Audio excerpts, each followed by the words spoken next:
Nenek Endang didenda Rp115 juta usai putar siaran bola saat halal bihalal. Seorang nenek bernama Endang, asal Klaten, Jawa Tengah, disomasi untuk membayar denda sebesar Rp115 juta.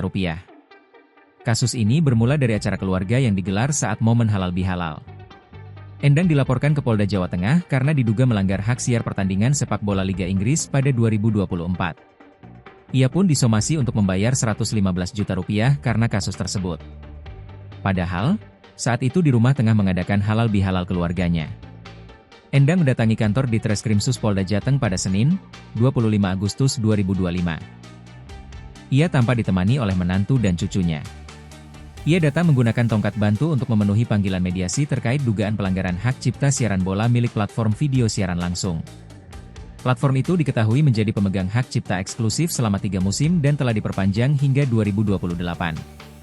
Di kawasan Asia Tenggara, hak siar Liga Inggris bisa mencapai maksimal $60 juta atau sekira 900 miliar dalam rupiah per musim.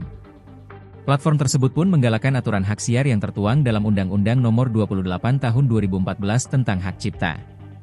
Pelanggar bisa dikenai maksimal hukuman penjara selama 4 tahun dan dijatuhi denda mencapai Rp1 miliar. Tak hanya soal keuntungan komersil pelanggan platform yang menjual tiket, undang-undang tersebut juga mengatur pelanggaran tayangan bola yang disiarkan tanpa izin, termasuk melalui media sosial. Kegiatan nonton bareng tanpa tiket di ruang usaha tetap dianggap sebagai pembajakan. Endang pun mulai menceritakan penyebab ia disomasi Rp115 juta.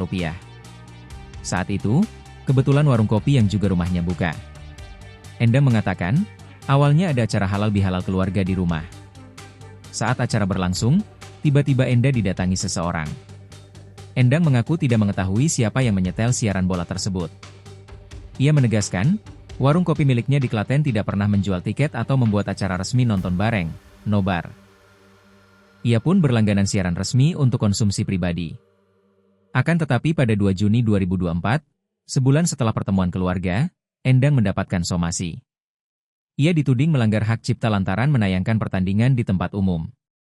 Ia semakin kaget saat diminta ganti rugi hingga ratusan juta. Lebih lanjut, di hadapan penyidik, Endang menceritakan bahwa ketika acara berlangsung ada 2 orang asing datang dan memotret. Ia berusaha tetap tenang meski hatinya kesal. Ia pun menyerahkan sepenuhnya proses mediasi kepada anak dan menantunya. Baginya, kasus yang menimpanya terasa janggal. Ia merasa acara keluarga diperlakukan seolah-olah sama dengan bisnis nobar berbayar.